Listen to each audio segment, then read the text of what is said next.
तो तेल अवीव पर ड्रोन अटैक की तस्वीर आप देख चुके हैं, लेकिन अब एक और खबर है और ये इजराइल के खिलाफ ईरान की बड़ी तैयारी को लेकर खबर समझनी होगी। आपको बता दें, इजराइल पर फिर हमला ईरान कर सकता है और ईरान के परमाणु ठिकानों पर हमले की आशंका को लेकर तो खबरें आती रही हैं। परमाणु ठिकानों के करीब एयर डिफेंस सिस्टम की तैनाती को लेकर खबर है। इजराइल के हमले के जवाब में ईरान बड़ा अटैक कर सकता है। हालांकि ईरान के अटैक को लेकर, तैयारी को लेकर जिस तरीके से खबरें आई हैं, मनीष हमारे सहयोगी तेल अवीव से लगातार हमें यह इनपुट देते आए हैं कि आखिर इजराइल किस तरीके से ईरान की इस मंशा को देखते हुए बड़े फैसले ले रहा है और ईरान की तैयारी जो इजराइल के खिलाफ अब सामने आ रही है, इसको लेकर ही मनीष से करूंगी सवाल। उससे पहले इजराइल वर्सेस ईरान, खमेनी का ये नया प्लान, क्योंकि ईरान ने इजराइल के खिलाफ नई रणनीति तैयार की है और मिडिल ईस्ट के मुस्लिम देशों को एकजुट करने की ये कोशिश मानी जा रही है। ईरान के विदेश मंत्री ने कई मुस्लिम देशों का दौरा भी किया है। आपको बता दें, ऑयल डिपो, एटमी साइट पर हमले के डर से ईरान का ये नया प्लान माना जा रहा है। ईरान के राष्ट्रपति पेजेश्कियान भी कतर का दौरा कर चुके हैं।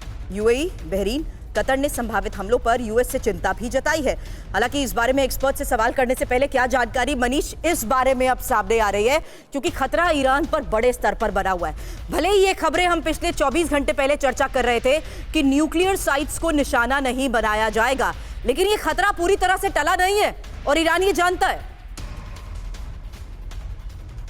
हमले में सभी तरह के विकल्प हैं, फिर उसमें न्यूक्लियर साइट्स भी एक विकल्प में से शामिल है। देखिए हो क्या रहा है, वो कहते हैं ना कि महायुद्ध का फाइनल राउंड में अब दोनों पक्ष जो है अपनी अपनी तैयारी कर रहे हैं। ईरान को लगता है कि जब इजराइल का हमला होने वाला होगा तो हम भी हमला कर देंगे, नंबर 1। नंबर 2, ईरान के विदेश मंत्री या ईरान के राष्ट्रपति मिडिल ईस्ट कंट्री के देशों को ये समझाने के लिए लगे हुए हैं कि आप अपना एयर स्पेस मत दीजिए, क्योंकि ईरान और इजराइल के बीच 2000 किलोमीटर का फासला है। ऐसी स्थिति में अगर अरब देश अपना एयर स्पेस नहीं देंगे तो इजराइल अपना हमला करेगा कैसे। वहीं दूसरी तरफ अगर आप देखिए, ईरान की यह भी तैयारी है कि अगर इजराइल हमला करने वाला होगा तो उस वक्त हम ये कहेंगे कि हम प्रीएम्प्टिव स्ट्राइक कर रहे हैं और हम हमला कर देंगे।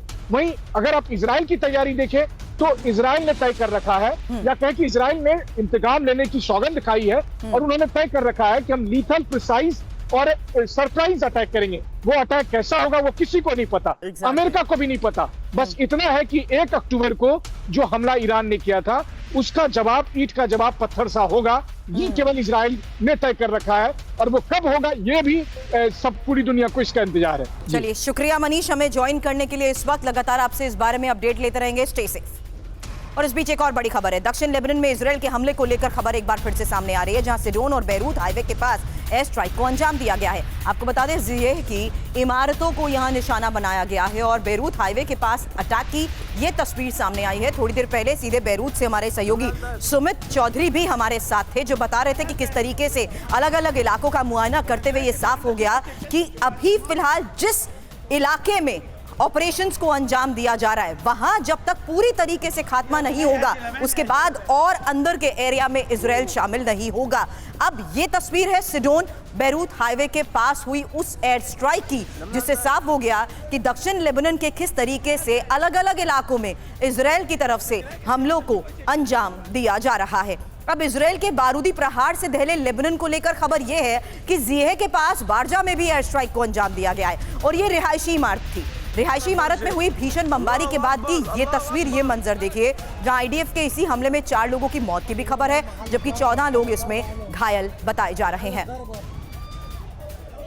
तो बेरूत से सिडोन जिस तरीके से लेबनान दहल रहा है, फिलहाल खबर जानिए कि कैसे दक्षिण लेबनान में ही आईडीएफ भीषण हवाई हमलों को अंजाम दे रहा है। इजरायली लड़ाकू विमानों की जबरदस्त बम वर्षा को लेकर खबर है, जहां 24 घंटे में अब तक 26 लोगों की मौत की खबर आ चुकी है, 144 लोग घायल बताए जा रहे हैं। आपको बता दें, पिछले 1 साल में अब तक 2255 लोगों की मौत हो चुकी है। लेबनान के स्वास्थ्य मंत्रालय ने जिस तरीके से इस बारे में अभी तक फिलहाल जानकारी दी है, दक्षिण लेबनान को लेते हुए ही अब आईडीएफ की चेतावनी की भी एक खबर है और लोगों को अब घर वापस ना लौटने को कहा गया है। हालांकि इसी बारे में सुमित भी अभी हमसे थोड़ी देर पहले जिक्र कर रहे थे और आपको बता दें, आईडीएफ के प्रवक्ता अविशॉय एंड्रे की तरफ से कहा गया है, हिजबुल्लाह के सफाई तक घर ना लौटे और जंग के दौरान जान जोखिम में लोग ना डालें, क्योंकि रिहायशी इलाके जिस तरीके से चपेट में आए हुए हैं, इन्हीं इलाकों को लेकर दावा पहले भी किया जा रहा था कि ये हिजबुल्लाह के ऑपरेट करने के वो गढ़ बन चुके हैं। अभी तक वेपन डिपो को टारगेट किया जा रहा था, लेकिन इन्हीं वेपन्स को जिस तरीके तरीके से रिहायशी इलाकों में स्टोर करके रखा गया, यही वजह मानी जा रही है कि हिजबुल्लाह के इस गढ़ में रिहायशी इलाके भी आईडीएफ के ऑपरेशन में उसकी चपेट में आए हैं। इस बारे में एक्सपर्ट से सवाल करूंगी, लेकिन उससे पहले हिजबुल्लाह की नॉर्थ इजराइल के लोगों को धमकी भी। एक खबर है, इजरायली मिलिट्री साइट से दूर रहे लोग। हिजबुल्लाह ये कह रहा है मिलिट्री साइट के पास रहने से लोगों की जान को खतरा है। हिजबुल्लाह ने बयान जारी करते हुए लोगों को ये अलर्ट किया है, ये धमकी दी है। हालांकि बख्शी सर, ये खबर जरा मुझे इस लिहाज से समझाइए कि आखिर हिजबुल्लाह ने जिस तरीके से इसको लेकर बयान जारी किया है और जो एक चक्रव्यूह यहां पर इजराइल ने पूरे साउथ लेबनान को केटर करते हुए इस वक्त बना रखा है, ये जाहिर सी बात है रिहायशी इलाके भी उन्हीं के ऑपरेट करने का गढ़ बन चुके हैं, इसीलिए आज ये भी इसकी चपेट में। देखिए, इजराइल शुरू से कहता आ रहा है और उसका दावा बिल्कुल सही है कि हमास भी और हिजबुल्लाह भी वो सिविलियन रिहायशी इलाकों का इस्तेमाल कर रहे हैं अपने रॉकेट छुपाने के लिए, असला छुपाने के लिए, अपने ट्रूप्स को, अपने कमांडर्स को छुपाने के लिए ढाल की तरह जो सिविलियन पॉपुलेशन का इस्तेमाल कर रहे हैं। तो साइकोलॉजिकल वॉरफेयर के तौर पे अब हिजबुल्लाह भी कह रहा है कि हाँ साहब, हमने जो मोसाद का हेडक्वार्टर तेल अवीव के अंदर है वहाँ भी तो आप भी तो जो सिविलियन को ढाल की तरह इस्तेमाल कर रहे हैं। अब तो उसने वार्निंग देनी शुरू की है कि इजराइल की आबादी इन रिहायशी इलाकों से दूर रहे। बात बड़ी सीधी है, हिजबुल्लाह के पास 1,50,000 रॉकेट और मिसाइल थे और अंदाज था कि वो ताबड़तोड़ फायर करेंगे, लेकिन इजराइल के इंटेलिजेंस ऑपरेशंस और इजराइल के pin pointed air attacks, pre-emptive air attacks ने इस कैपेबिलिटी को बुरी तरह से चोट पहुंचाई है, डिग्रेड किया है, जिसके चलते वो इक्के दुक्के रॉकेट्स ही फायर कर रहे हैं आज के दिन।